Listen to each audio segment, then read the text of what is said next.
10వ తరగతి పరీక్ష రాస్తున్న విద్యార్థులకు బాలబాలికలకు ఒక శుభవార్త.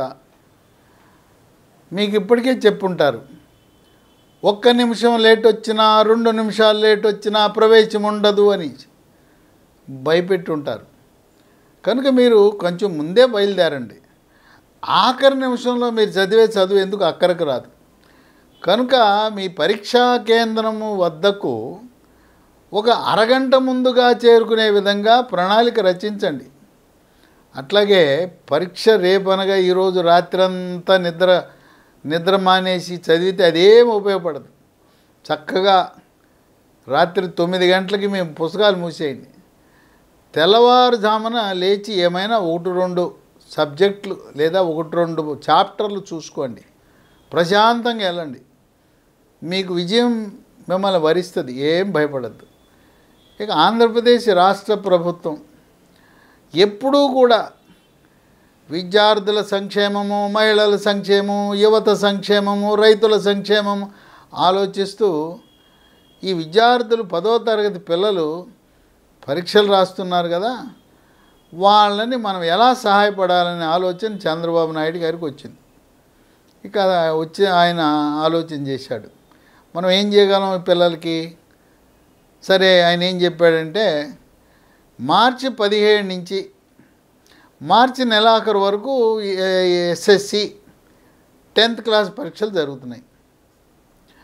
ఆ పిల్లలు ఆలస్యంగా వెళ్తే వాళ్ళ పరీక్షకి హాజరు కానివ్వరు, దాంట్లో ఏమి వెసులుబాటు ఉండదు. అందువల్ల ఆయన ఏం చెప్పాడంటే మనము RTC, Andhra Pradesh state road transport corporation RTC బస్సుల్లో 10th క్లాసు పరీక్షలు రాసే వాళ్ళకి 17 నుంచి నెలాఖరు వరకు మార్చి ఉచిత ప్రయాణం ఏర్పాటు చేయమని చెప్పారు. దానికి మీరేం టికెట్ కొనాల్సిన అవసరం లేదు, ఆధార్ కార్డులు అవసరం లేదు, ఏం అవసరం లేదు. మీరు ఇప్పుడు ఒక హాల్ టికెట్ ఉంది కదా, హాల్ టికెట్ చూపిస్తే ఇంకా టికెట్ అడగరు, ఉచితం.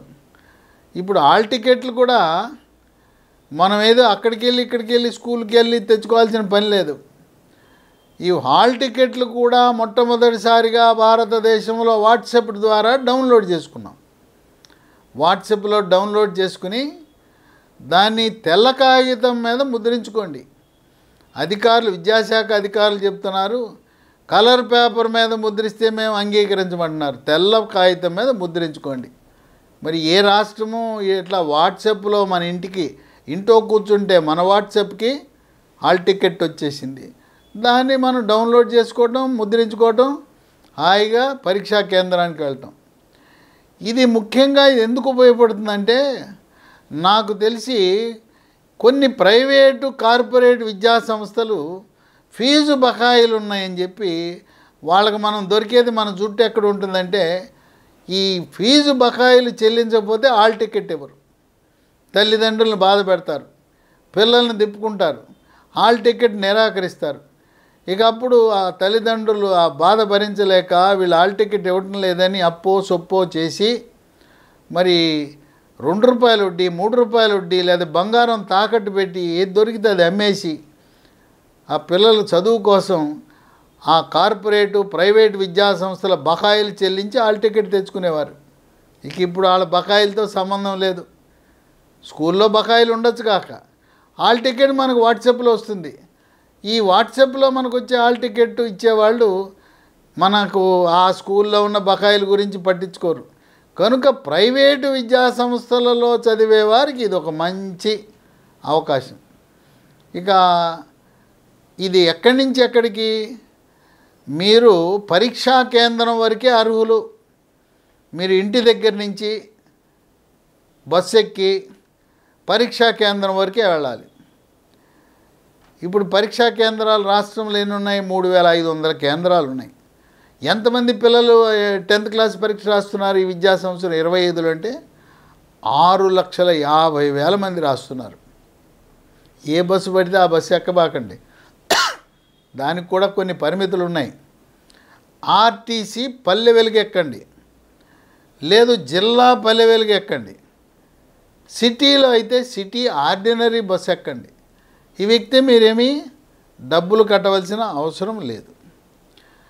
ఇప్పుడు ఈ 3500 పరీక్షా కేంద్రాలను ఎక్కడెక్కడ ఉన్నాయో ప్రతి జిల్లాలో జిల్లా విద్యాశాఖ అధికారి, ఆర్టీసీ అధికారులు, రెవెన్యూ యంత్రాంగం, పోలీస్ యంత్రాంగం అందరూ కలిసి కూర్చుని ఏ పరీక్షా కేంద్రంలో ఎంతమంది పిల్లలు పరీక్ష రాస్తున్నారు, అక్కడికి ఎన్ని బస్సులు అవసరమవుతాయి, తర్వాత పోలీసు శాఖ అవసరం ఏంటంటే ట్రాఫిక్ జాములు జరగకుండా. ఎందుకంటే ఈ బస్సులు జామ్ అయిపోయినాయి అంటే వాడు సమయానికి చేరడు.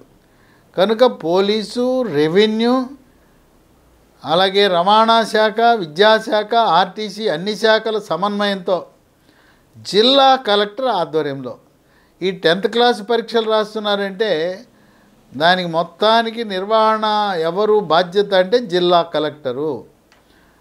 సక్రమంగా పేపర్ లీకులు కాకుండా చక్కగా నిర్వహించవలసిన బాధ్యత జిల్లా కలెక్టర్ది.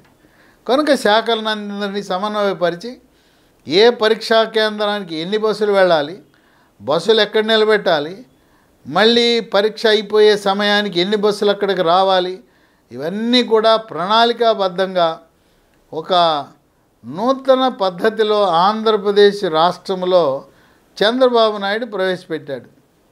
తెలంగాణ రాష్ట్రంలో కూడా అక్కడున్న ముఖ్యమంత్రి రేవంత్ రెడ్డి కూడా ఆయనకి ఈ ఆలోచన వచ్చి, లేదు ఆంధ్రప్రదేశ్ని చూసి తెలంగాణలో కూడా ఈ విధంగా 10వ తరగతి పరీక్ష రాసే పిల్లలకు ఉచితంగా ఆర్టీసీ సేవలు అందిస్తే బాగుంటుందని తెలంగాణ రాష్ట్రంలో ఉండే తల్లిదండ్రులు, పిల్లలు కోరుకుంటున్నారు. మరి రేవంత్ రెడ్డి మనసు కరుగుతుందా?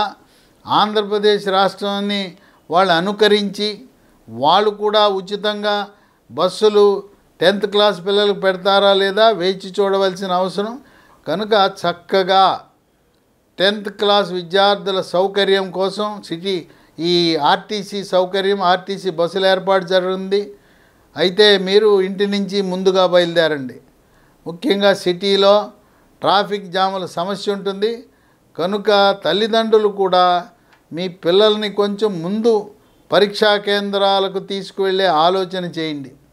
గతంలో పిల్లల్ని మన తల్లిదండ్రులు బైక్ మీద ఎక్కించుకుని వెళ్ళేవారు. ఇప్పుడు ఆర్టీసీ బస్సులోనే తల్లో తండ్రో ఎక్కి తీసుకువెళ్ళి దింపి రావడానికి, మళ్ళీ పరీక్ష అయిపోయిన తర్వాత వెనక్కి తీసుకురావడానికి చక్కటి వెసులుబాటు కల్పించారని చెప్పి 10వ తరగతి చదువుతున్న పిల్లలు, వారి తల్లిదండ్రులు, వారి ఆనందానికి అవధులు లేవు. వారు చంద్రబాబు నాయుడుని దీవిస్తూ, నాయనా కలకాలము నువ్వు జీవితకాలం పర్మనెంట్గా ఆంధ్రప్రదేశ్ రాష్ట్రానికి ముఖ్యమంత్రిగా వర్ధిల్లు నాయనా, నీలాంటి ఆలోచన, నీలాంటి కష్టాలు తెలుసుకునే వ్యక్తి మాకు ఎవరు రారు నాయనా అని చెప్పి ఆయన్ని మనసారా దీవిస్తూ ఆశీర్వదిస్తూ ఆంధ్రప్రదేశ్కి పర్మనెంట్ ముఖ్యమంత్రిగా ఉండాలని చెప్పి ప్రజలు కోరుకుంటున్నారు.